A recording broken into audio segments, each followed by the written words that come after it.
Good morning, good afternoon, good evening, wherever you are. Welcome to this P&ATS webinar series event about Decom, learning and collaborating. My name is Pierre-Edouard Vincent. I serve as an outreach officer for the P&A technical section. Willem Boone and myself will be your hosts / moderators today. This event will last up to 90 minutes. We do encourage you to ask questions throughout the event, which we will use to fuel our discussions. Most of you will be joining via LinkedIn, but if you're experiencing technical difficulties streaming with this, you can also use the alternative YouTube link, which I provided on my LinkedIn page.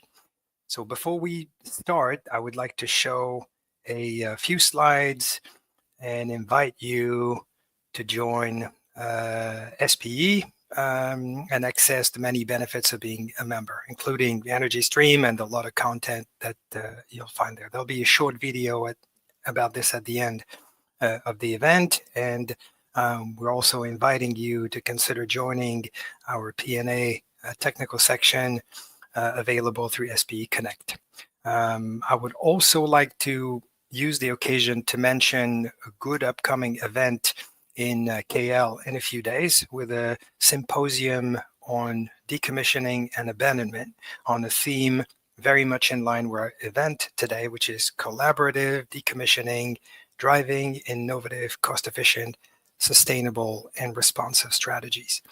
This will be a great event with participants from around the world, and you should consider attending if you can, if it's in your area.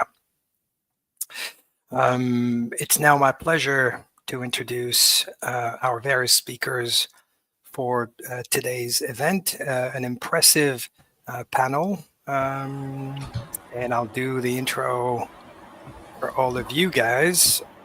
So Francis Norman is the CEO and Managing Director of CODA, the Centre of Decommissioning Australia.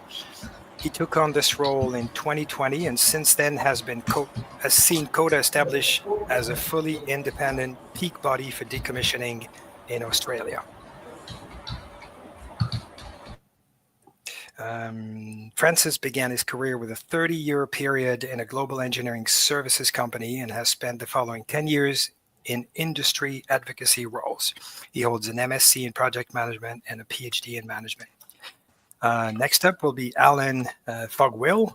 Allan is the COO for PTAC, Petroleum Technology Alliance Canada. He's an energy sector executive with over 35 years of experience in the public and private sectors. He has previously worked for think tanks, natural gas distribution companies, and a provincial regulator of natural gas and electricity. Allan holds a master's degree in natural resources economics from Simon Fraser University. He sits on the advisory board of the Asia Pacific Energy Research Institute Center, the Canadian Center for Energy Information, and the International Institute for Middle East and Balkan Studies. He's a 15-year veteran of the Canadian Forces. Let me pull Tim if he's with us now. Maybe not. Okay. Lewis Harper. Next up is Program Manager for the Wells Decommissioning Collaboration at Net Zero Technology Center, supported by 7 global operators to accelerate the rate in which P&A technology is developed, deployed, and commercialized. The collab raises £3 million per year and has invested in over 20 technologies covering alternative materials, enabling technologies, and through tubing logging. Lewis holds a Bachelor in Engineering from Robert Gordon University in Aberdeen. And then finally, we hope he was having some technical difficulties joining us earlier, but Tim Croucher, which we hope you'll see later, is based in Stavanger, Norway. He has worked for ConocoPhillips for 43 years, doing a cradle-to-grave career with involvement in field development, drilling, production operations, and finally decommissioning. The majority of Tim's career was spent in the drilling and wells world, with a particular focus on P&A prior to leaving ConocoPhillips in 2021. Tim joined the Go Radical P&A initiative in late 2022. He holds a BSc from Queen Mary University in London. And finally, Willem, whom I muted because your audio was showing a bit of background noise, so you're currently muted. Willem Boone is my fellow officer at the P&ATS, and he's currently technical head of wells at Elemental Energy based at Aberdeen. So Tim, the floor is now over to you for your presentation. Thank you very much, and it's got to say it's super to be here. Such a great group of people to be speaking with as well. I'm very much looking forward to not just telling you about our journey, but also sharing the conversations with the rest of the panel in a little while. So look, I wanted to give you a little bit of a rundown on CODA and the journey that we've been on and what we're doing here in the decommissioning space. We work broadly across the whole decommissioning industry, so we're not specifically focused in the wells area, but we obviously, wells is obviously a very large part of the conversation for us here. As was briefly mentioned in my very embarrassing bio there, we established CODA in 2020 as a not-for-profit, and we became sort of the industry peak body to support the establishment and growth of the decommissioning industry here in Australia, to set us up to be able to safely and efficiently execute the decommissioning work that we've got, and eventually to be able to be a real sort of part of the global decommissioning landscape in terms of working with all the other jurisdictions as well. Why did we do it? Why 2020? Well, I'm based in Perth, so those that are familiar, the black swan is our state emblem here, so putting these things up is quite applicable. Also, the black swan was the sort of thing of unknown, unexpected circumstances, I guess, that appeared a few years ago. So for us in Australia, 2019 saw the Northern Endeavour issue emerge on the landscape. For those not familiar with it, Northern Endeavour was an FPSO operating off Northern Australia. It had been there since 1999 and reached the end of its life. The company that was operating it, a company called NOGA, they went into administration in 2019. And what wasn't really recognised in the legislation at the time was that when that happened, responsibility for decommissioning for any facility that happened to went back to the federal government. Federal government took this on board, but in recognition of that, made some changes to the legislation. They put a levy on all of the producers in the oil and gas industry in the Commonwealth waters space off Australia to cover the costs for the decommissioning for the Northern Endeavour. They brought in trailing liability, so that sort of boomerang-esque situation where if this happens again, then the facility would lapse back to previous owners. And they issued a number of general directions. And these general directions were what triggered the emergent wave of decommissioning activity here. What they were was a change in posture from the regulator, where they went to operators who had legacy assets that had been left in situ for an extended period post cessation of production, and essentially set a hard timeline for when they expected them to commence their decommissioning activities. And what that meant was that we went from having very small volumes of decommissioning activity ticking along here and there to suddenly having this very large wave of decommissioning work that we could see coming up. And that really was what led to the establishment of CODA. Now, from a journey perspective, the top third of this screen, the large boxes, this is really how I would describe the industry in those previous 4 years. 2020, we saw the significant change from NOGA, not a lot of activity, but a lot of preparation. And sadly here also, because we hadn't had a lot of activity, not a lot of experience either. We then moved on to 2021, we started to see planning for projects, and we started to see a little bit of activity at the very early stages of decommissioning work starting to happen here. And again, slight change in the level of experience in country, but it was still very early.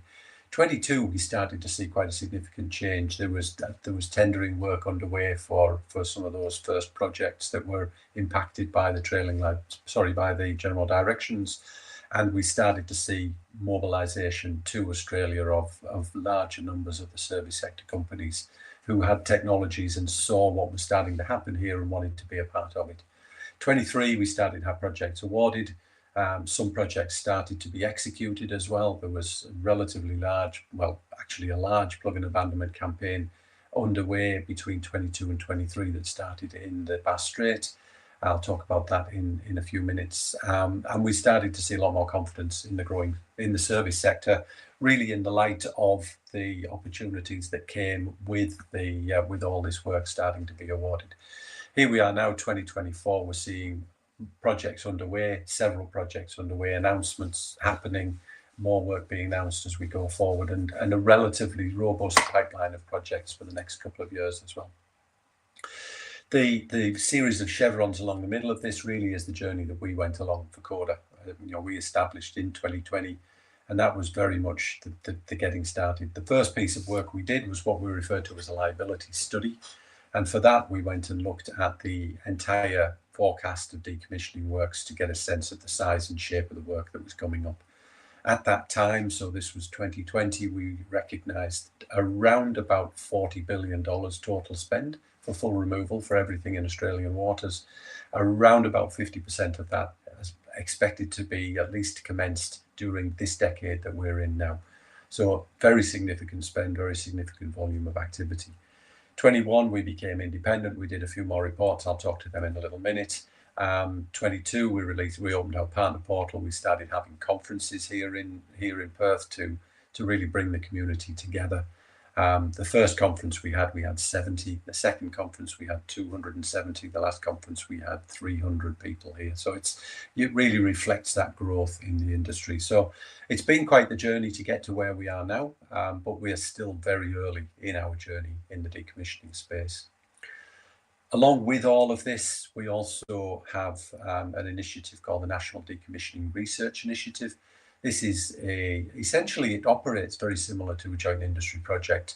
It's undertaking independent research, which is funded by industry, the list of operators that are on there, looking at the big questions that we need to resolve around whether we can or cannot leave in situ materials that are in the marine environment. That work continues on, and if you look up the NDRI website, you'll find all of the work that they've generated is publicly available, free to download from that website. That's part and parcel of how NDRI works. I mentioned the other work that we've done. We released, because we were coming from such a low base here in Australia, we really wanted to start to get some documentation and some knowledge out there. So the first 3 studies across the top, we did some work to look at global best practice planning and execution for this work. We did some work to look at a technology roadmap, which included a fairly deep exploration of some of the wells technologies that may be applicable to what we're dealing with here. We started looking at disposal recycling pathways. We started to run a training course, which runs 2 days, for 2 days twice a year. And then we've done a couple of studies specifically here in Western Australia, where I'm based, looking at ports. So we've got challenges around the ports that we're going to use for the work, and skills as well. And we revisited the shape of the future workload, which is what I'm going to talk about in the next few minutes. What that looks like, we went back to first principles. We scraped, using an AI tool, all of the environmental plans that are publicly available. So all of our operators here every 5 years have to do a refresh on all of their environmental plans, which are essentially the provisioning documents to allow them to operate their facilities in Australia's Commonwealth waters. These are released and publicly available, but fairly lengthy, very complex documents. So we use this AI tool to scrape all of these environmental plans to collect into one big database all of the volumes of materials, and along with that, all of the timelines for decommissioning, which we then make available through our Power BI dashboard through our website. And what that shows us from a workload perspective, when we look out across what we've got in the marine environment, and I haven't spoken yet about the onshore space, but I will talk about that in a little bit. 54 fixed facilities, 10 floating facilities, close to 1 million tonnes of structures and substructures and topsides, 740 wells, of which 365 are platform wells, 302 are subsea wells, and 73 are exploration wells. And these are the wells that are still classed as active in the various databases that the regulators maintain here. So there's a chunk of work coming up. And what that chunk of work looks like from a workload perspective, you can see in the box in the bottom right on this diagram. The bars represent assets by quantity rather than tonnages or numbers of wells, although the wells piece, obviously, if it's quantity, is actually quantity of wells. But you can see from now out until really mid-2030s, we've got a very significant workload. Our expectation is that these peaks will level off as projects start to roll through. Some projects will roll into some of the gaps that we're showing in years when it's a bit idle in there. But fundamentally, we've got a significant volume of work in front of us here.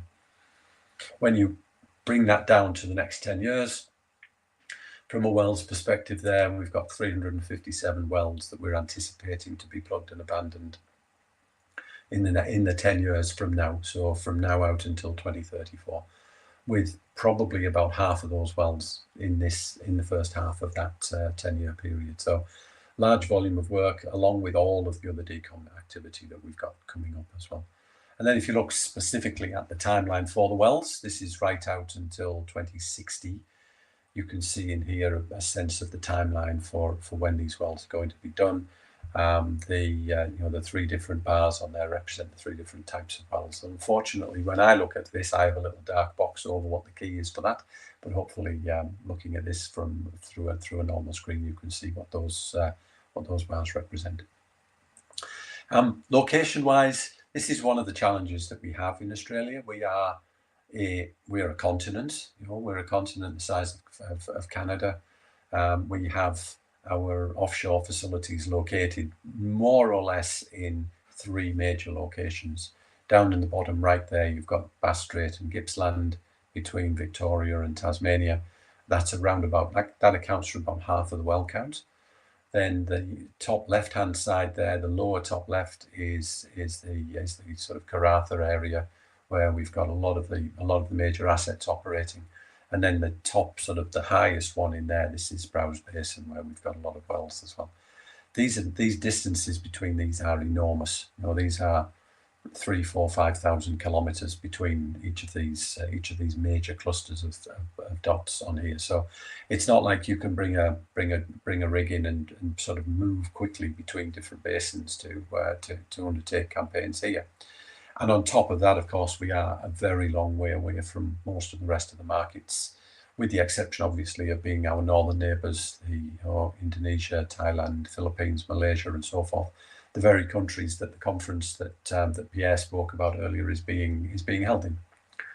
And then part of the database that we've got as well, we actually went down to individual wells in there, so we can see what the status is on a well by well basis, when they were drilled, how deep they are, what their characteristics are, and so forth.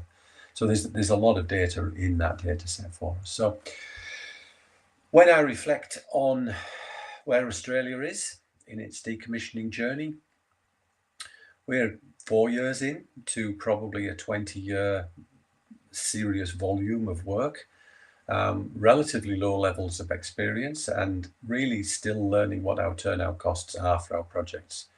But we are catching up in a lot of this space. We've as we start to get projects coming to completion, as we start to get well plug and abandonment phases coming to completion, we're starting to get a sense of just where some of the challenges are here. We're also a long way away from the rest of the supply chain, which makes our life somewhat awkward from time to time as well.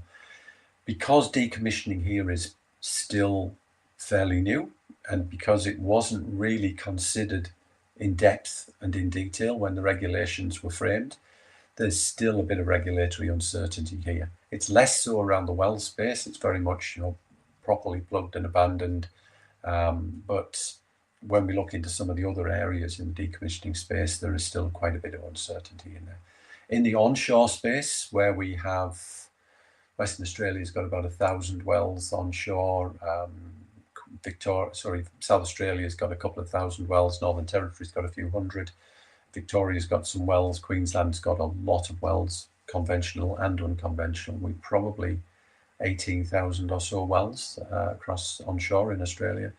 The regulations there are quite fragmented because we are a federation. We have 8 different sets of regulations, so 8 different sets of guidelines that have to be followed dependent on which state or territory you're operating in at the time, and each of those states and territories has a different way of governing how its well plug and abandonment work is executed. A lot of similarities, but still enough differences that you need to know where you're working and what you're working on. The supply chain here is maturing. I would say practically every other week now we get another company reaching out to us who are either looking to come to Australia or they're here and they're moving into the decommissioning space. So there's a lot of growth and a lot of activity in the supply chain.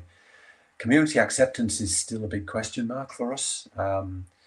Trust, I think, is still an area that people are coming to terms with in the decommissioning space. Some of the environmental positions and media positions are still a little, I've got to say, I'm still a bit confused over some of that as well. Broadly speaking, and I don't think this will be seen as different in many of the jurisdictions, many of the places that folks who are on the call would be coming from, decommissioning is still seen as a sunk cost, and to my mind suffers from a lot of challenges in there. For some people, it's not an attractive area to work. It's not an area where they choose to want to, to commit a big chunk of their career. Some companies will use it as a parking space. Really, they'll put people there until they've got a development project or a brownfield or a greenfield project for them to work on.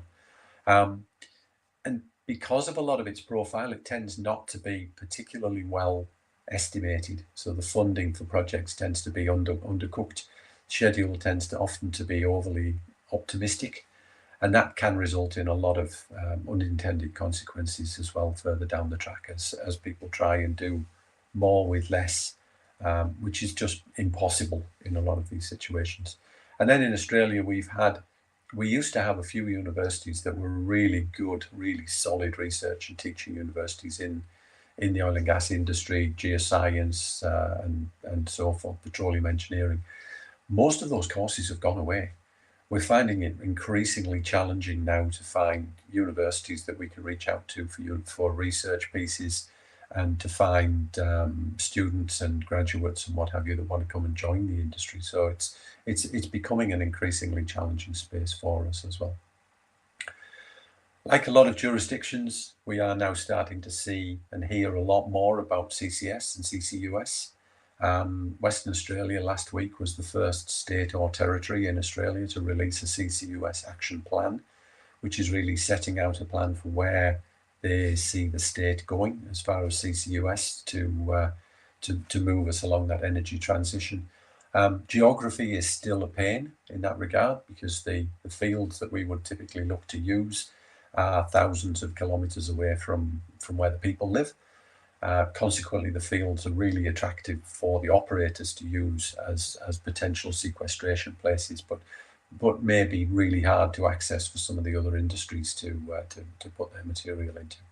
And recycling is, as we're starting to get more into our decommissioning journey, is starting to rear its head as much more of a focus area as well. I mentioned earlier regulatory space. It is still a bit of a patchwork for us. It is getting better. The regulations are getting better. There is a genuine recognition among practically all of the regulators and government agencies that we speak with that the regulations are, while they are stringent enough to make sure the work is done right, they are very complex and hard to navigate. So there's some work underway at the moment just to start to look at trying to streamline some of the tortuous route that we have to navigate from the regulatory space to be able to execute the decommissioning works that we've got. And as I said earlier, the onshore space, a lot of work, a lot easier to access, but the regulatory patchwork that sits across all of this makes it quite difficult for companies to move around between jurisdictions onshore for what they've got. But again, that will become clearer, and it will get cleared up as we get more activity in our onshore space as well. So as I mentioned, Australia is a long way from everywhere. New Zealand, obviously, even further away than we are here in Australia. But we have an enormous regional workload. We have, when I talk with the people in the rest of the countries in our region who are producers, they are each looking at similar challenges to what we are. similar timelines, similar volumes of work, different characteristics. For instance, Brunei, a lot of shallow water platforms, single well platforms, things like that. Malaysia's got a real mix. They've got some really interesting, pretty deep water things right through to some shallow water ones as well. Vietnam's got a lot. Thailand's got a lot of facilities and so forth. So the Asia Pacific region is an area with a lot of opportunity in that well space, with a lot of different countries all looking to solve their challenges, all at about the same time. So there's a lot going on down here in that regard. Which brings me then to the last one of my presentation slides, and that is really that this is not just Australia, it's not just our Australian Asia Pacific region, it's a global challenge and a global opportunity, which is why it's so awesome to be on the call here with at least 3 out of 4 of our colleagues on the top here, assuming maybe Tim's been able to get back online while I've been talking, but PTAC, Net Zero Technology Centre, DTU, who aren't joining us for this one, and GRAPPA, where Tim's been dealing with his IT issues, are all of us are sort of aware that everybody else is on this same journey. So it's going to be absolutely brilliant now to move to a conversation, or at least to hear from each of these other gentlemen about what's going on in their jurisdictions. Then the last slide, I have to put this one up because this is us as an organisation.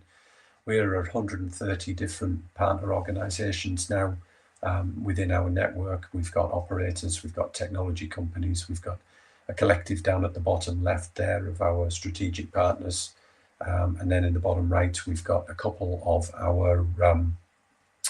our government supporters as well, so the Western Australian and the Northern Territory governments. So it's a really, really growing and active space down here in Australia for what's going on.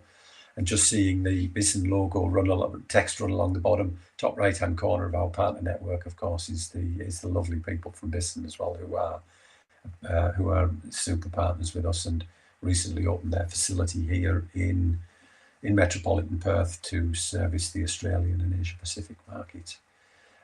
So look, I will finish my bit here, and I'll let Pierre navigate to whomever is coming on next, I think. Perfect. Thank you very much, Francis. So you did get a lot of questions from me. So if we run out of Q&A prompts from the audience, I'll certainly have a few of my own. So let me try to add Tim now. Hopefully. Oh, there he is. Can you hear us okay? I can hear you. Can you hear me? Absolutely. Fantastic.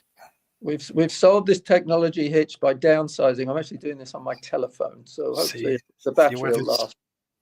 Where there's a will, there's a way. There you go. Okay, shall I proceed? Yes, please. Okay, so the GRAPPA project was initiated in late 2022, and it's managed by myself, Kjell-Erik Drevdahl, and David Gardner. Can you put the next slide on, please? So I'll let you read this, but the focus here is on the last paragraph. The reason that GRAPPA came to be was in 2021-22, the Norwegian operators, via the Energy Transition Norway, the technology hub in Stavanger, initiated a set of brainstorming meetings, very much inspired by the fact that an 800 billion kroner price tag on P&A in Norway, which is 78% funded by the taxpayer, was seen to be somewhat of a large number and needed addressing. So a series of brainstorming sessions during that time led to the decision to establish an independent team to try and take a slightly different look at the way we approach P&A. The team, GRAPPA, was established. It's an acronym for Go Radical P&A. We've borrowed Equinor's formal business process called Go Radical, which they use to address outstanding technical challenges. And we saw the same opportunity to employ that process for trying to radically change the way we perform P&A. Next slide, Pierre. So Grappa was born. Our goals are very clear. It's a high-level inspirational goal to try and reduce the cost of P&A by 50%, to try and reduce the environmental footprint of P&A operations by 50%, but still to deliver a high-integrity solution when we're going to permanently plug wells. I would also mention that I would say pretty much all of the logic we apply to trying to drive down the cost of permanent P&A equally applies to slot recovery operations, where very often a slot recovery operation maybe is seen to be non-economical because of the high cost of the P&A portion. Well, if we can halve the cost of the slot recovery part of a re-drill, then it's not only a cost saving, that could create a business opportunity as well. Anyway, we kicked off the project. To be able to achieve a 50% reduction is going to take a paradigm change in the way we perform P&A. It's either a significant reduction in rig time, or ultimately reducing the major cost and environmental driver of the operation, which is the rig itself. So really reducing rig time, big time, or eliminating the rig is probably how we see this will be achieved. And the way we're going about it is to try and deliver radical new solutions which can enable that reduction in rig time, maybe by leaving the tubulars in the ground, not doing the costly, time-consuming operations of the removal of the tubing and the steel and the casing and the debris in the well, by adopting these radical new downhole solutions, but at the same time delivering the processes that are required, the new standards to be able to use those technical solutions. And I'm talking about an alternative or a supportive business risk-based design type of process, and also the kinds of solution qualification frameworks that will allow us to use these radical new solutions. So those in a nutshell are our main focus areas. And then the last slide, Pierre. We are a small team. We have an extensive network and a number of collaborative companies that we're working with, but we'll only be able to achieve these goals if we are able to network and collaborate with like-minded organizations. And then therefore, when we met up, through the normal business conferences and channels, we met up with CODA and with PTAC in Canada, Net Zero in Aberdeen, Danish Technical University in Copenhagen. We realized that there's a huge opportunity there, as Francis has already alluded to. So developing those partnerships is incredibly important to not just to us, but to the whole P&A community, we believe. And then finally, we're looking for those radical solutions. So an unashamed pitch here is to anybody that's tuned in to this webinar that thinks they might have an interesting idea to radically change the way we perform P&A operations, please get in touch. We promise we will listen. And maybe we can create a pathway, a gateway into the big operating companies that might be willing to fund the development of some of these exciting new ideas. But please get in touch. So that was in a few minutes, the Grappa story. Thank you. Thank you, Tim. I will bring you all to the stage.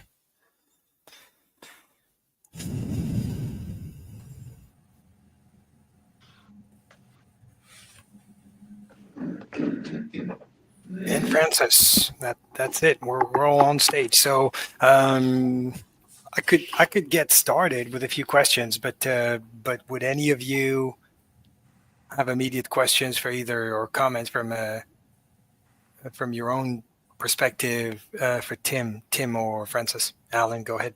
I'd just like to reiterate the point that Tim's making is we have to move to some radical solutions.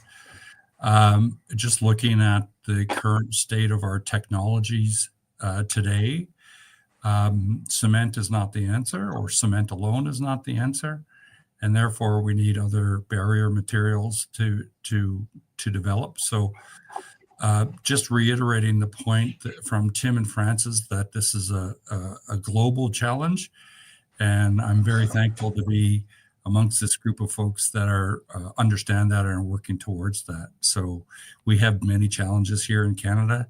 You're talking about tens of thousands of wells. We're talking about hundreds of thousands of wells. So ourselves and the United States have a lot of wells to plug, and we still have a long way to go.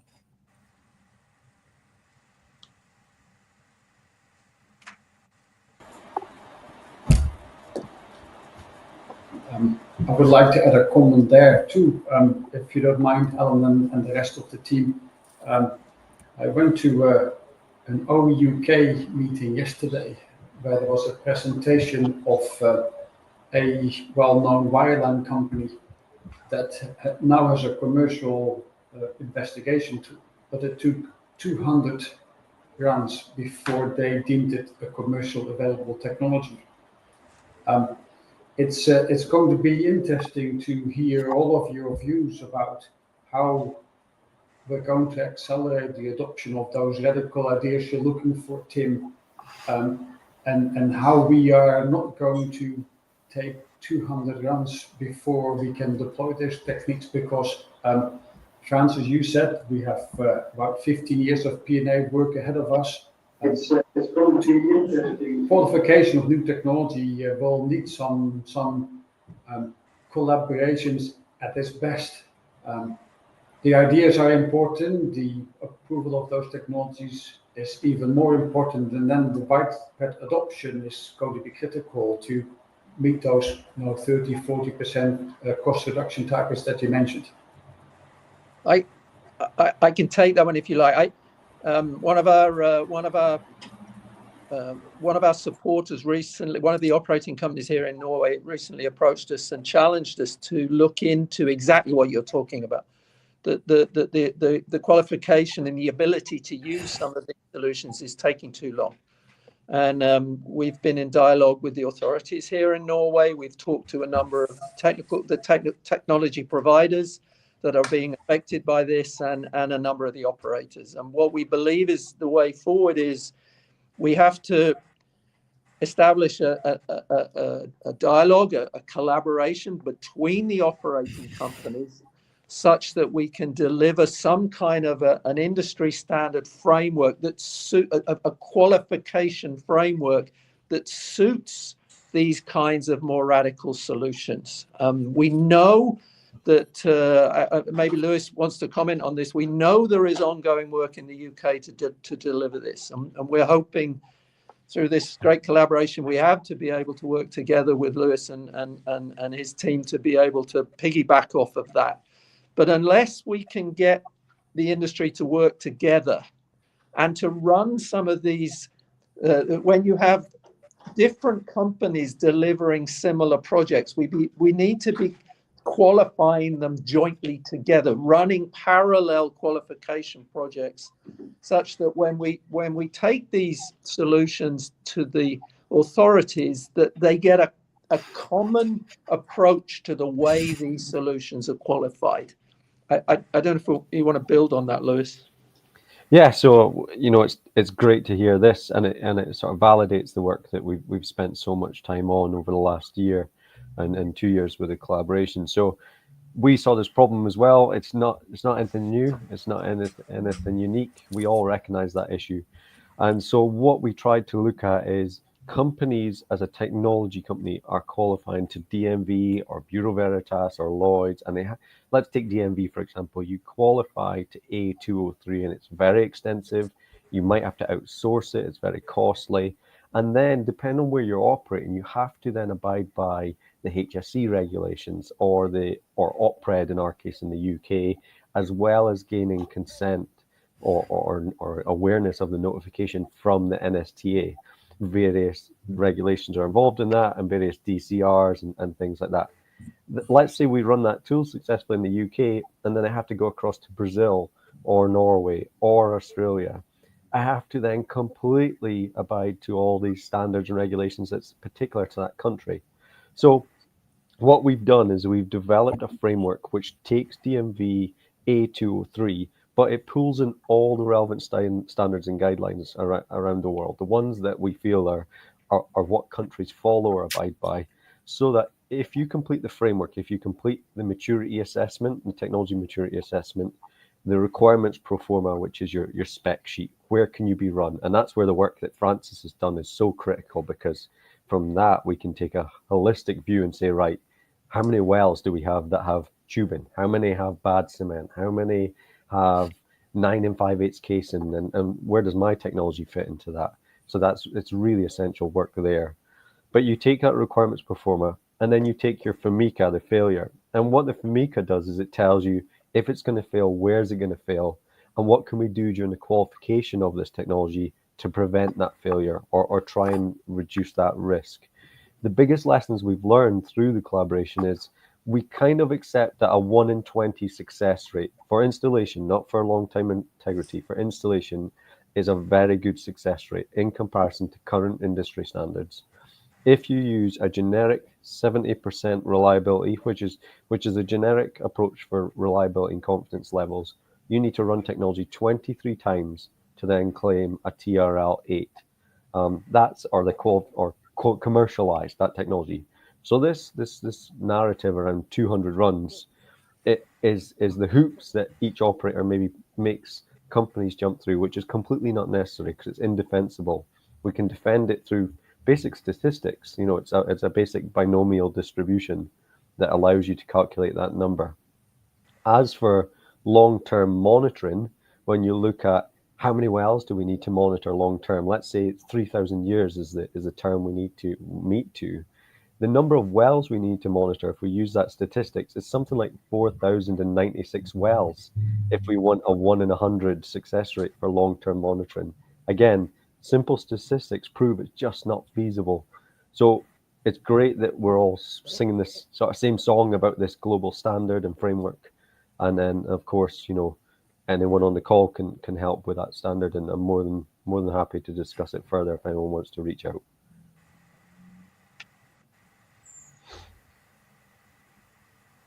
Okay, I'll make a comment and ask you guys some questions on regulatory alignment in practice, because across the world the legislations can be quite different.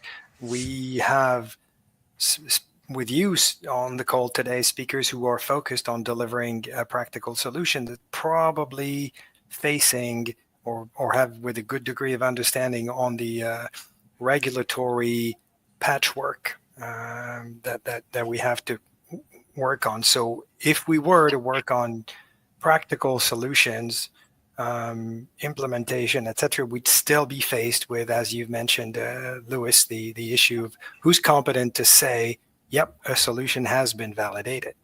So on the work of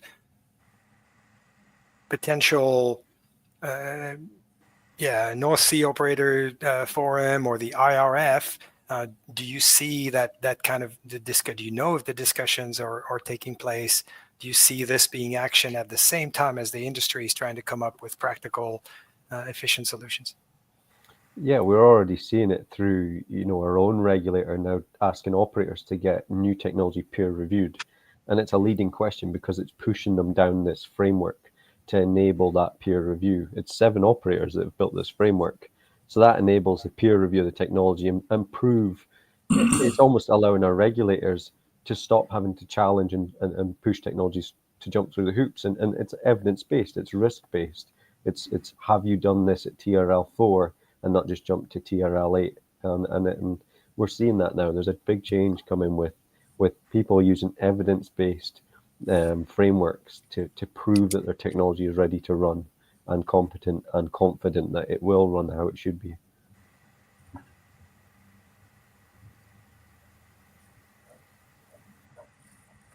Let me speak to that issue in broad sense. Here in the province of Alberta in Canada, we are actually going through consultations on a mature asset strategy. So the information that Lewis was talking about and what Francis has touched on and Tim has touched on all relate to little different components of this whole system we call for well closure. And what we're trying to do here in Alberta is consolidate all those issues and come up with a broad strategy that includes both regulatory adjustments, technology, research, even public policy issues around taxation, to find ways to increase the money available for closing wells and closing them properly and keeping them closed for an extended period of time, but also protecting, the public interest, so that it's the appropriate groups and companies are paying for that closure and not necessarily the taxpayer. So I think the provincial government has recognized that this is a very complex issue and needs to have an integrated strategy. I'm not sure you could deliver that kind of strategy without it being led by the jurisdictional government involved, but it definitely could be a very useful process where you get the operators, you get the service companies, you get the technology developers, you get the regulators, you get everyone in the same room and says, we got to fix this big problem. How are we going to fix it? Together. And then, of course, with every strategy, if it doesn't come with a budget, don't bother.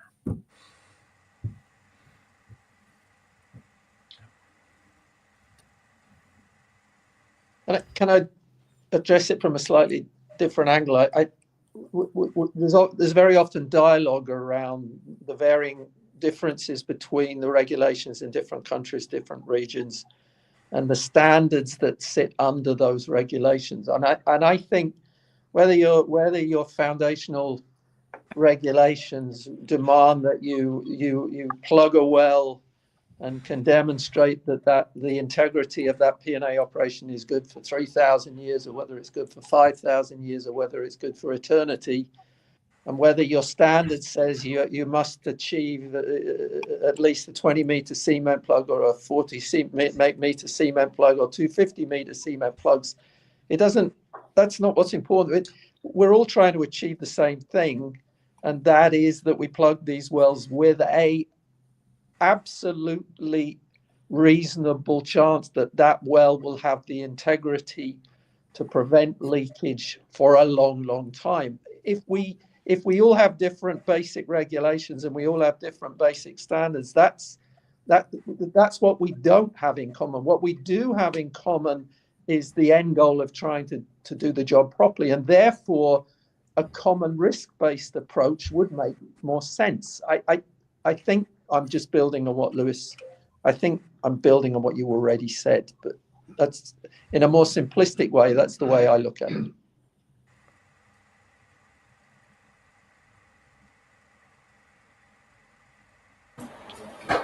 Perhaps I can comment on it from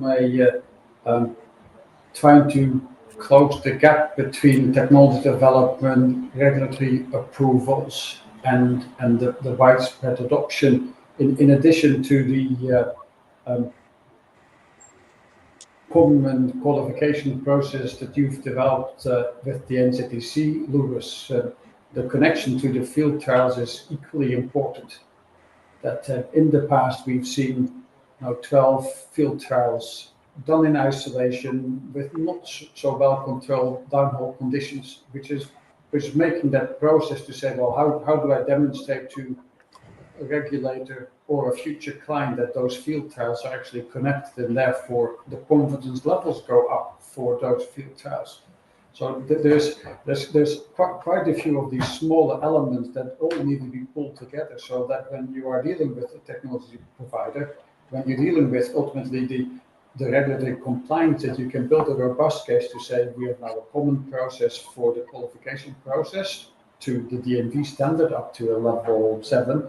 Then there's a common process on how we can demonstrate that that technology, when deployed downhole, is placed correctly on depth, that it establishes the barrier in the right place, and that there's its durability.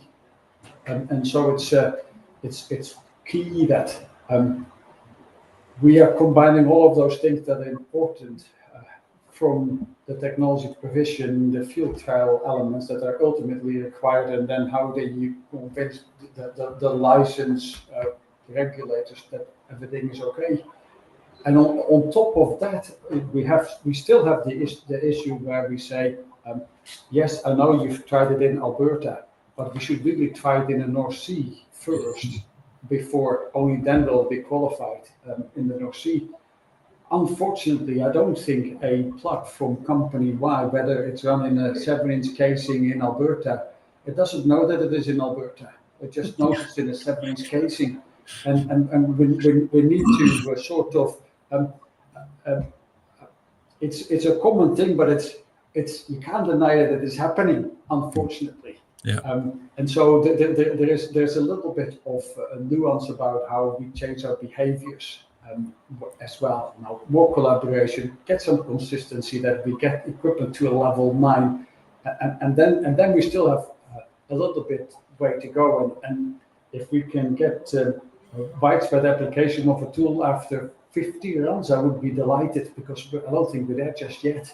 But that's what we need to do if we want to make these radical changes on how we abandon wells with new technology. Of course, there are other P&A issues that we're dealing with in the industry, and I'm not sure when the right time it is to look at some of the comments that we've seen online. But legacy wells is a challenge. Now, what do we do with seabed clearance requirements? Depending on where you are in the world, do the wellheads come off or do they stay on? There's many aspects that we need to collaborate on.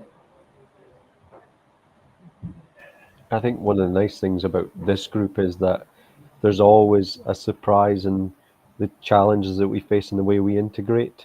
So, as you say, Willem, the reason why we work so closely with Allan in Canada is because abundance of wells, access to onshore facilities, it's far easier to test onshore, and the speed at which Canada are testing these products is phenomenal. They are miles ahead of us in the use of some of these alternative materials.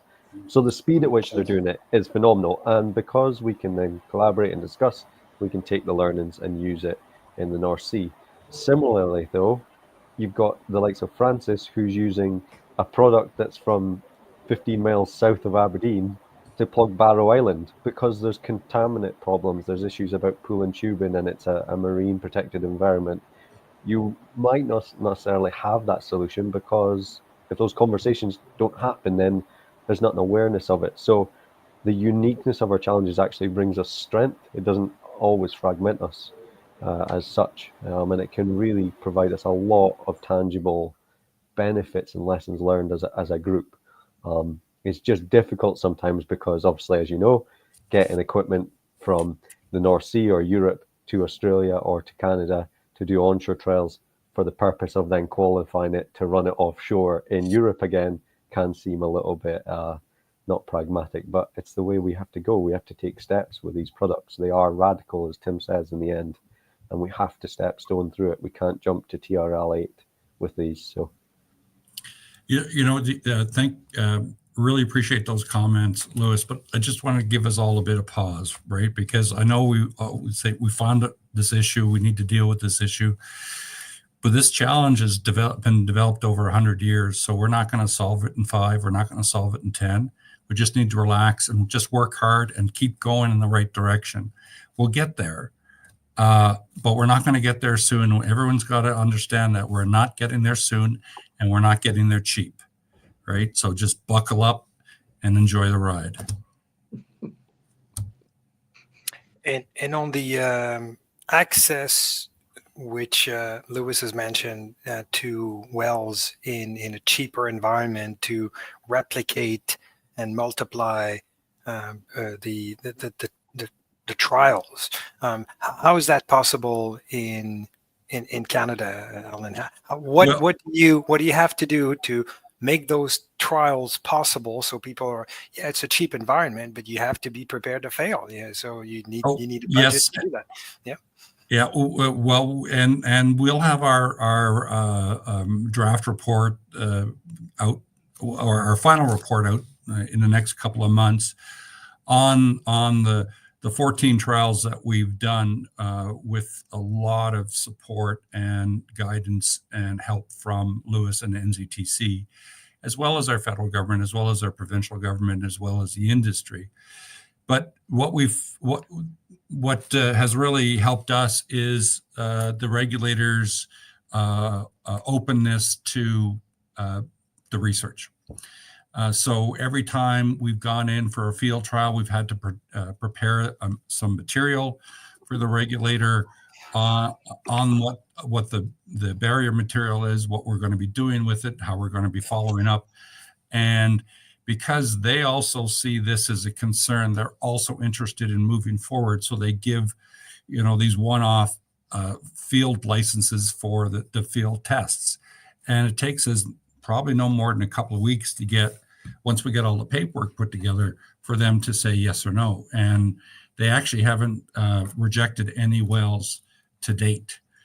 And in fact, we've got also other regulators to work with if we can't use the Alberta regulator, because right next door to Alberta is the province of Saskatchewan, and that regulator has talked about allowing for this field trials with the tubing still in the well, because normal practice in Western Canada is the tubing to be removed from the well, and then you do your plugging, etc. So I think having the regulator understand that these are experiments and that they could fail, and that we're all in this together, that's really vital. So that's what we found, and they have been involved in all of our pre-planning discussions, so they know what we're trying to do and they want to see it happen. And I think it's an admirable model, Allan, that is probably not that common in the world. And we have so many wells that we got to close. Yeah. We have to be pragmatic. There's no option other than that. Like, we've got 150,000 wells that are non-producing right now that need to be closed. We have another 350,000 wells that are going to have to be closed at some point. Yeah. So a dozen for a trial don't seem very much, but it does take a regulator that is comfortable with that decision, also comfortable about the technical bits, and that is convinced in with the trial methodology, etc., which is in some areas of the world a bit more complicated. I've definitely noted some asymmetry of knowledge and experience, skills between countries, the operators, the regulators, etc. It is quite admirable that the work you guys are doing is happening with a regulator that is spending enough time to get involved, stay close to the initiative, and can be part of the discussions as well. Yes, I think that's vital. And the other thing is the regulators need to have the technical expertise to be able to have those really complex discussions. And if you have an administrator who's a regulator, that's going to run you into trouble. Yeah. Just to make a little bit of a sales pitch here, but while we really admire the work that's going on in Canada and the opportunity, the incredible opportunity to test in live wells, it is also advantageous to be able to use an onshore or not a real well, but a test well. So as I'm using my phone, I just have to show you, up there is Ildrig, and that is the Norsa facility with the P&A lab, which is doing some outstanding work on a whole lot of new technology for P&A. So we have that opportunity as well. And we have a huge benefit because our authorities are only 100 yards away from the Norsa test rig. So we're all in one happy little group here. If I can sort of expand on that, Tim, I think one of the values we have of the collaboration, I'll go back to a point that I think Lewis made about, the uniqueness we have. I think we all can bring something to a broader collaborative. We may have the supply chain and the test facilities, field test, if you will, but we also need, research to be continued to be conducted on the TRL 1 to 5 stage, for example. That's vital. We're not doing that, but I know there's labs in Norway that are doing that, right? Mostly focused on metal alloys, but I mean, you can look at other things too. There's not just metal alloys.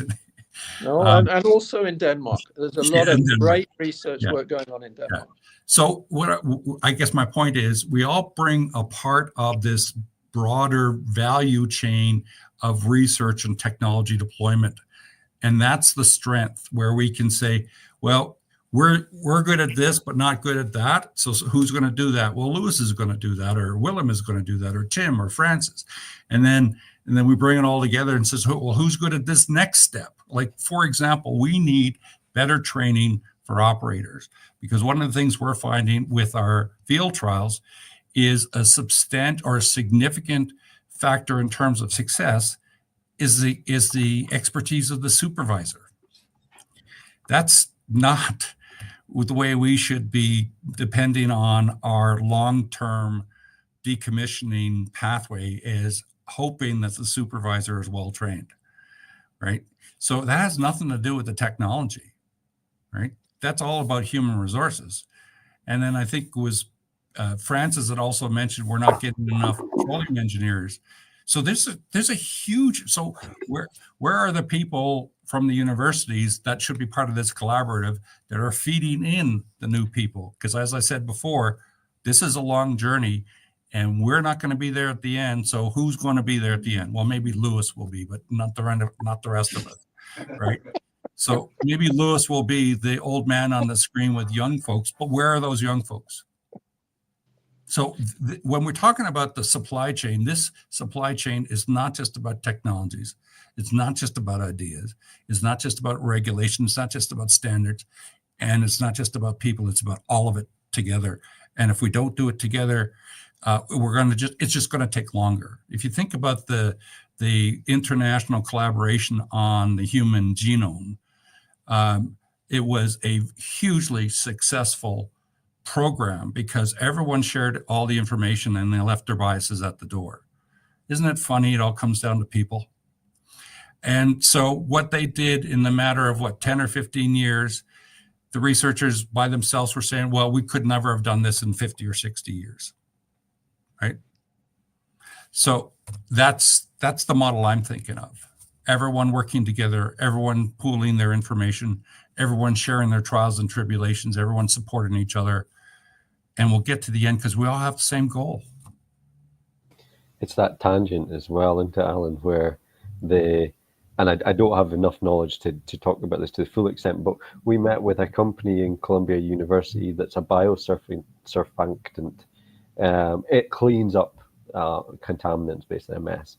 And their focus was never on decommissioning, never on oil and gas and whatnot, but through conversation, through the challenge of what do we do with legs that we've left in the field in the North Sea that have got some bits of oil left, and how do we clean that up? That's a technology that could solve that problem. It's a game changer. But for them, they were just a small research institution that were never looking at oil and gas. And so it's almost publicizing the decommissioning challenge that you do not have to be an oil and gas technology company to solve the problems that we have. There's so many solutions out there, like Tim works on with DTU, glass solutions and different resins and polymers that have never ever been thought about decommissioning, but could be game changers for us. So it's publicizing that as well. It's such a wider topic than just oil and gas.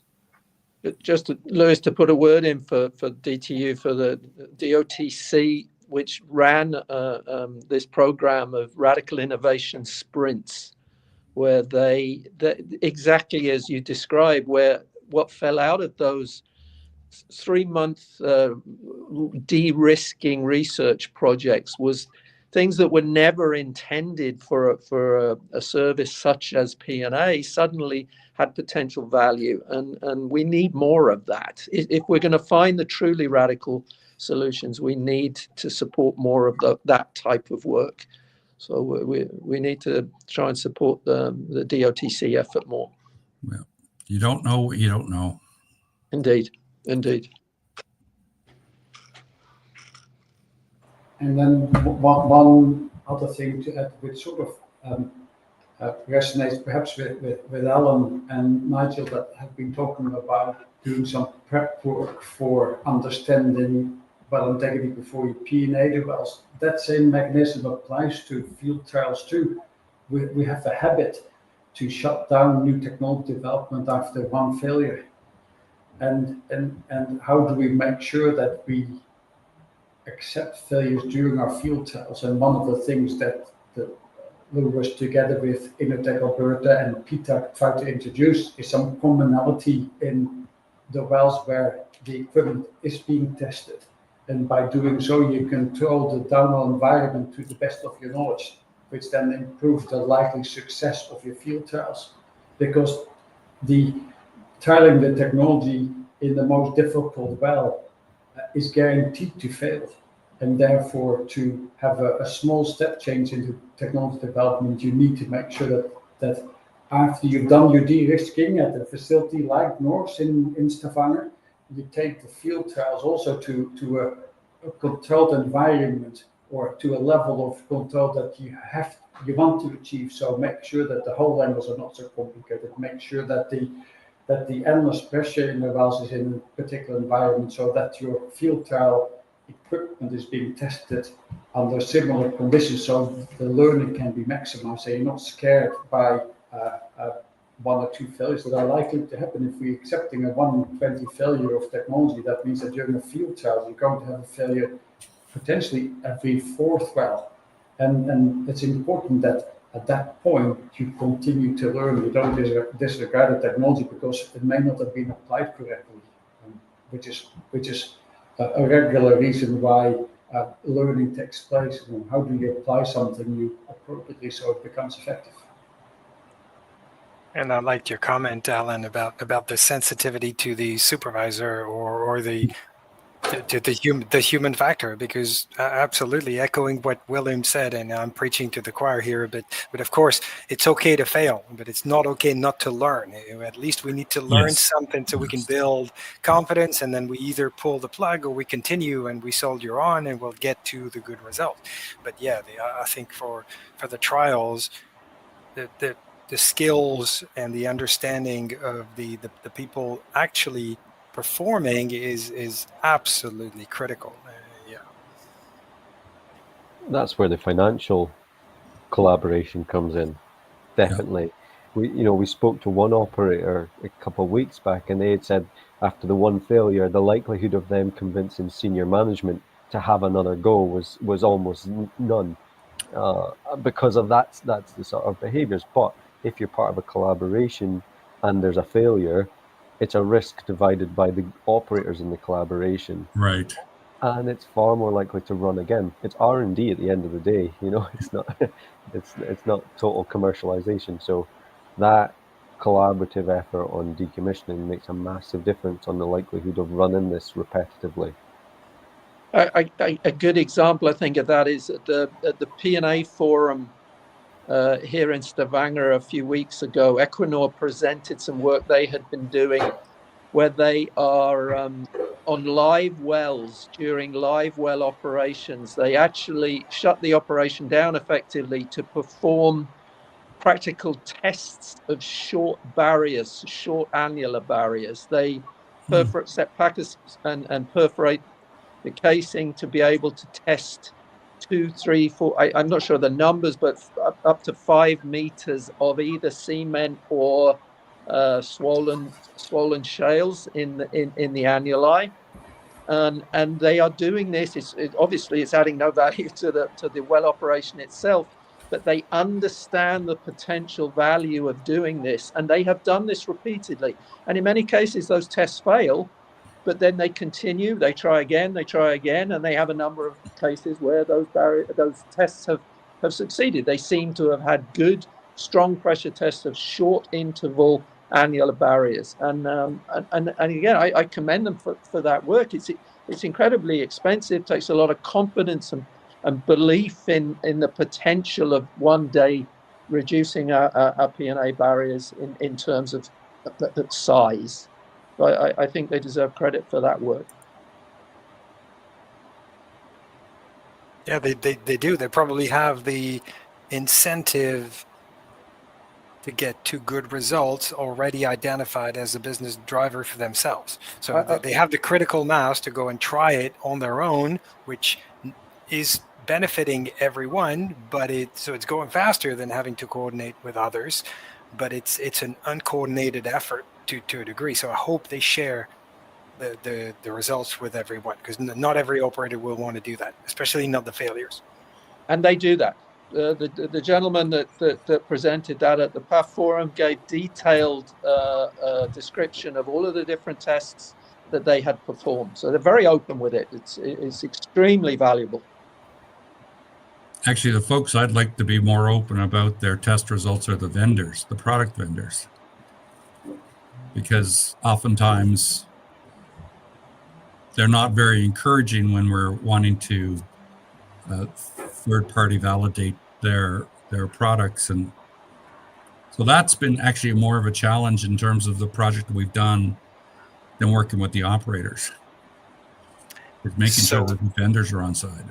So let me pull that thread a little bit, Allan, because how do you see a good, virtuous articulation between the private sector and its potential funding and its interest in developing new technologies and organizations which would have a seal of trust from the public, good credit with their governments, etc., kind of validate what the private sector would be trying to sell in terms of solutions? Well, I don't think the public cares one way or the other. I've never thought the public cares. I don't think the public is interested unless in terms of the details. So I think it's really up to the industry and government to figure this stuff out. You can't ignore the fact that there's commercial drivers going on through this, and that any of the information we're providing could have a detrimental business impact on a company. So how do we offset that? I mean, I go back to Lewis's point about sharing the risk. If we do it as a group and we involve the operators and involve the vendors, right, then any failure is a shared failure, not an individual one. And I think that's the only way to get around it. You're still going to have some confidentiality elements in there because people's livelihoods and businesses are on the line. Can't ignore that. But if you've got a means of, to your point, Pierre, a trusted environment where people can share that, that would be extremely helpful. But it doesn't have to be public. I think it really, if we're going to really do this, everyone needs to chip in. And I keep coming back to money. Well, I'm an economist, so it always comes back to money.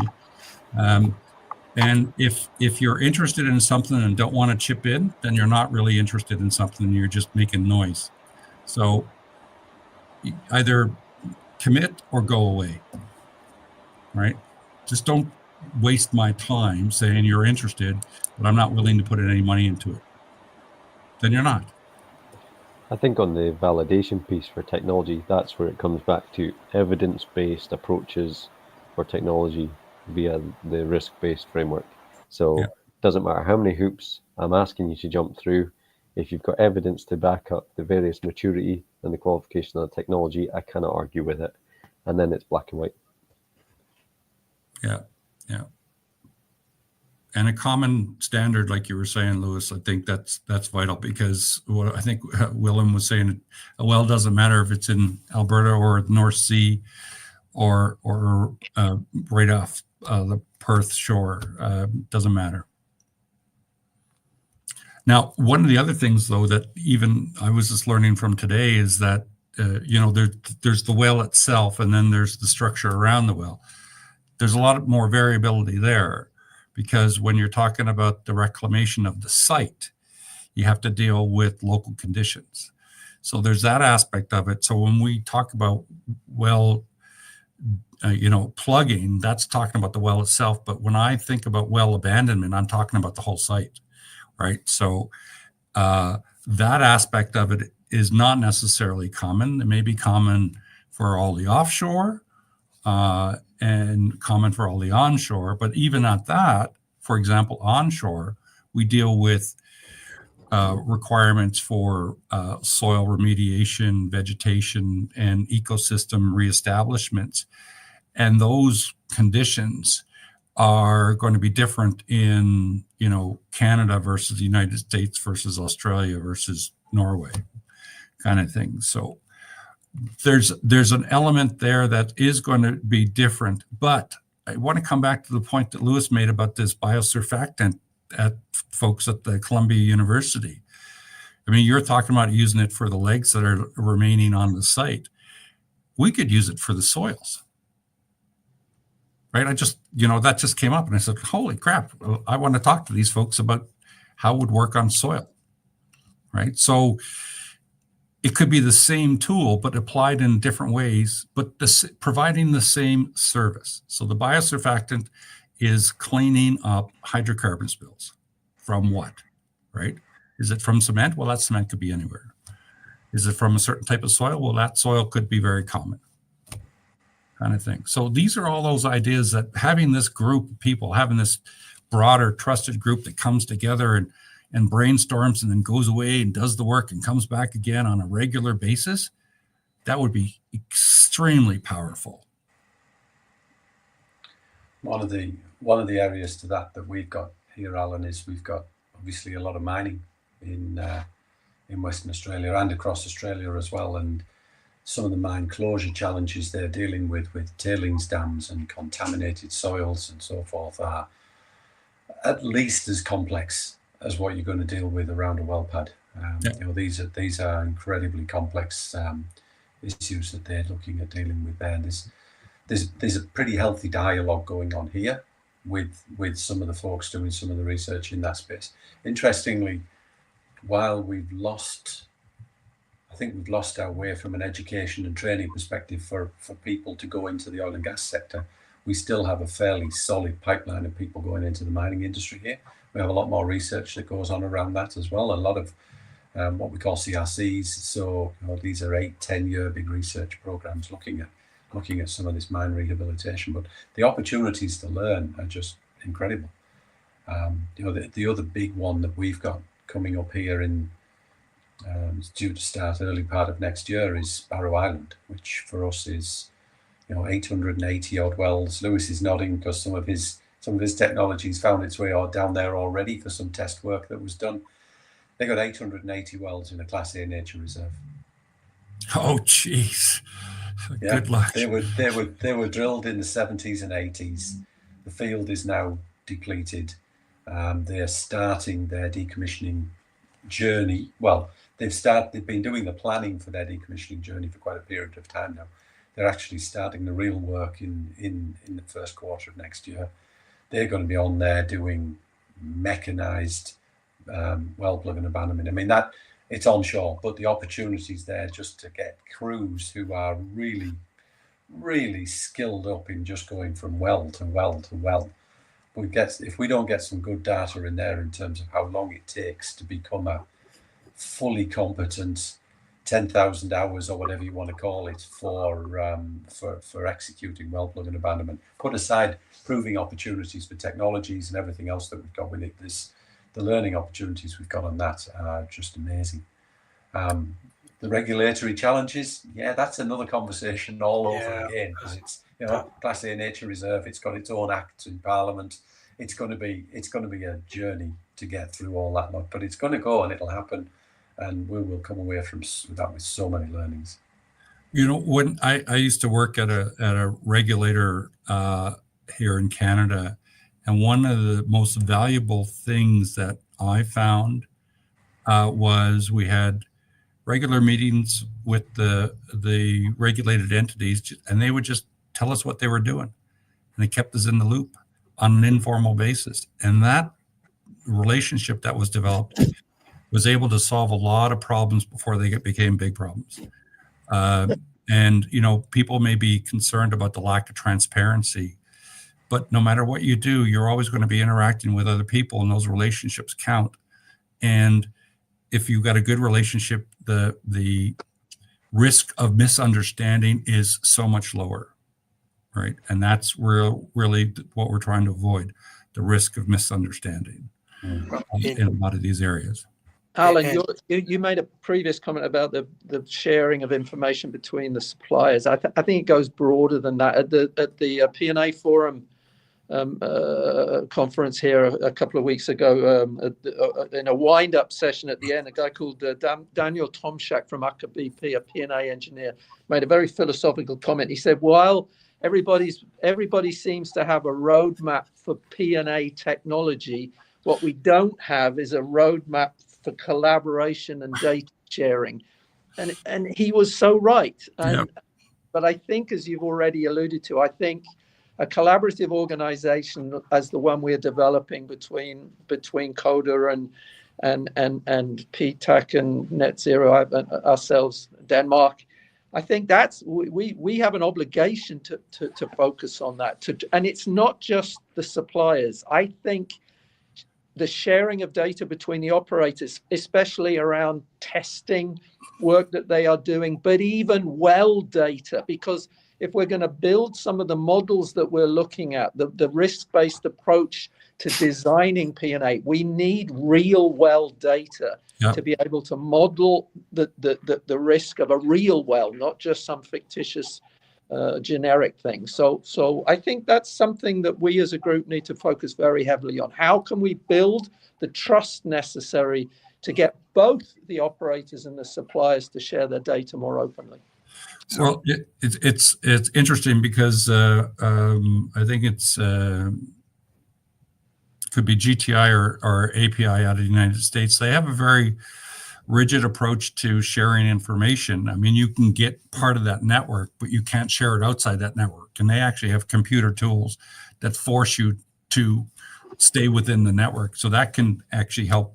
You know, it's the old adage about trust but verify kind of thing. So you need both the trust and the controls on that trust. But I completely agree. I wanted to ask about another point. And this goes to and because I'm an economist and not an engineer, some of my best friends are engineers, but I'm not one. And so it goes to well design. The initial well designs, and maybe this is a dumb question, are they designed for production? I'm assuming they're being designed for production optimization. But what if we actually had them also be designed for closure?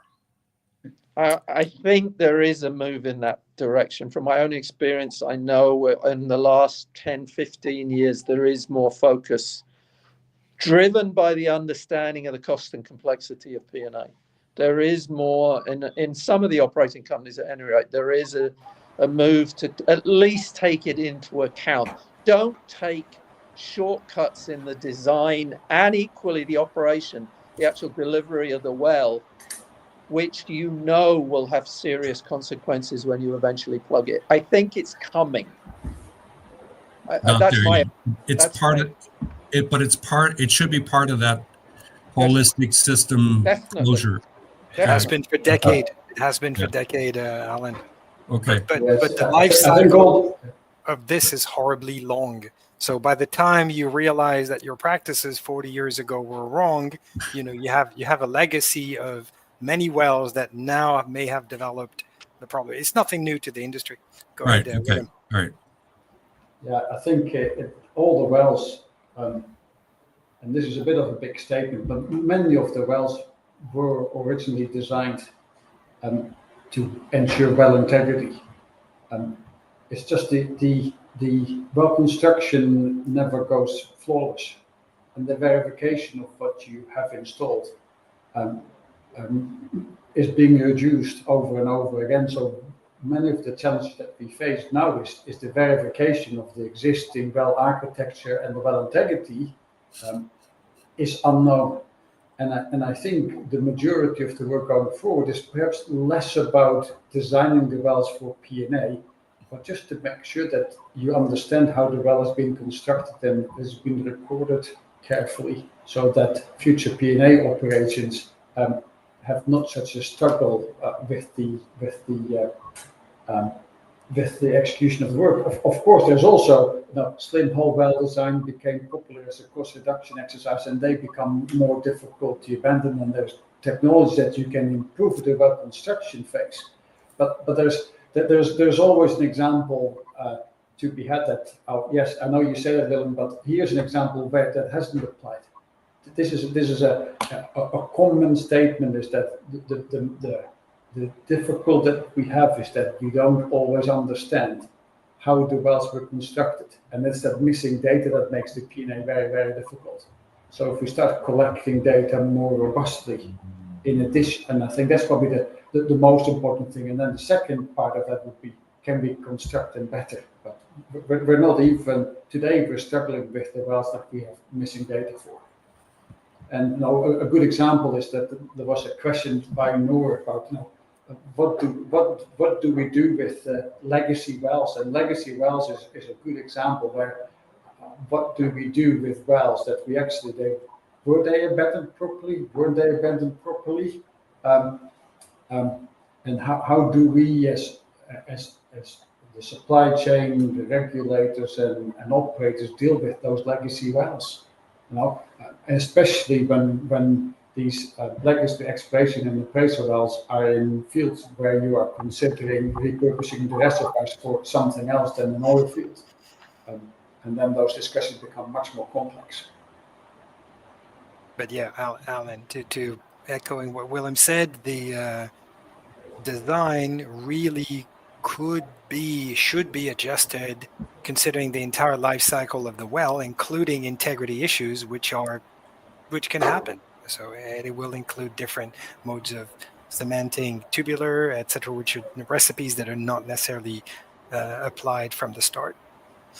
We have a few more minutes. Is it okay if we take a few questions? I'll throw them out there. There's one from Norman Hollister on finding the grounds where to test new technologies specifically for subsea wells in Australia. As I read that question, I guess we're looking here at access to rigs and technology to do the work. This is a question that keeps coming up here in Australia. With the cost to bring a platform down here, the cost to bring a rig down here is just monstrous. And the operators, where they can, will try and move a rig between different operators to share the access to it. Doesn't always work. There is always the balance from the operator's perspective between the utility of trying to use essentially someone else's rented rig and the risk that the first renter has that something takes too long, that they have a well that they go into and it takes them a month instead of a week, or it takes them 3 months instead of a month to plug, and what that cascade has on the others going forwards. It's probably going to be one of the biggest challenges that we will have here from the ability to actually do some of this test work in our offshore space, is that just that distance of access to the facilities. So from a testing and new technology perspective, we're probably going to be we'll probably be a bit more like Allan in that regard, and look at the on-land wells as being where we can maybe test some of these new technologies, and then just hope that we can then deploy those out into the marine space. But to go back to what Tim's been doing with the Go Radical, the challenge that you folks put out, was it late last year or beginning of this year, Tim, looking at rigless options. If we can get away from the cost of bringing a full workover rig or a drill rig in to do this work and do it off the back of a service boat, that then is transformational from a utility and cost perspective. But we've got a way to go before we get there as well. But for us in Australia, that would be a big game changer for us. We've tested a couple of rigless options, and once we get the information out, you'll see how those work. But I agree, we have to keep those costs down, just for the simple matter that we have so many to do, so many rigs, so many wells to close. We need to budget to get as much done as possible. So that means keeping the costs down as much as we can. And there's only so many rigs as well. Yeah. Really, I believe everything else aside, there's only so many rigs to go at. Yeah. I believe Shell is doing some really good work on the UK side, using intervention vessel work on subsea wells to do P&A work. I think it's early days, but they're pushing. They're pushing to make it happen.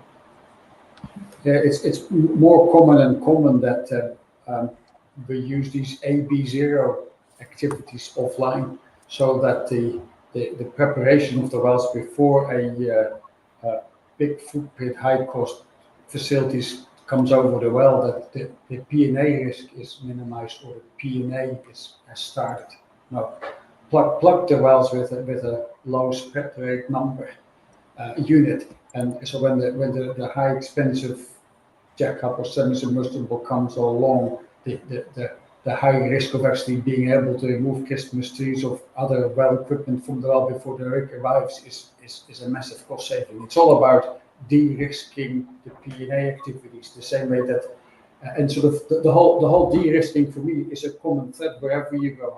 How do you make sure that for a subsea well, your P&A is being completed as planned, on time and on budget, and the de-risking element can be done with a different type of unit.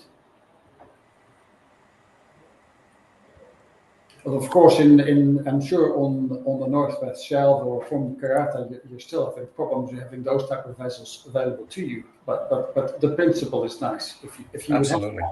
Yeah. And it's not necessarily that the unit price is significantly lower, as we see here in the North Sea. It's the ability to move between wells is much easier. Well, if you have a moored rig, it will take 3 or 4 days to move, and a DP vessel can move within 12 hours, and that provides that flexibility to deal with uncertainty. It becomes much better. Yeah. Very well. Well, gentlemen, I thank you very much. I certainly took away quite a lot from the discussion today. I do think we may have an opportunity for a global regulatory alignment roadmap also. that's the part added to the other roadmap which was brought forward. So thanks again for joining us today. I'm going to end the stream, which is going to show then the little video at the end, and we hope to see you again at another one of our webinars. Thank you. All right. Thank you. Thank you. Yes, with some words afterwards. You know, people ask me why they should join SPE, and what I tell them is that SPE is absolutely essential. Frankly, if SPE didn't exist, somebody would have to go out and create it. When you graduate with a technical degree, a petroleum engineering degree, or other engineering degree, you get a lot of really good knowledge that gets you started on your career, and you learn a lot on the job. But the jobs that we have in this industry, they're really quite difficult. And you've got to have other resources, either to solve specific problems you might be having at the moment, or to better understand how to solve, daily issues that you work on. SPE provides opportunities to learn about new things that people are working on. There are great articles in JPT magazine and the other magazines that we have that are really useful. If you're not reading JPT every month, I tell you it's essential to do that to keep up with the technology. We have excellent conferences where you can learn from people who have solved very difficult problems in our industry.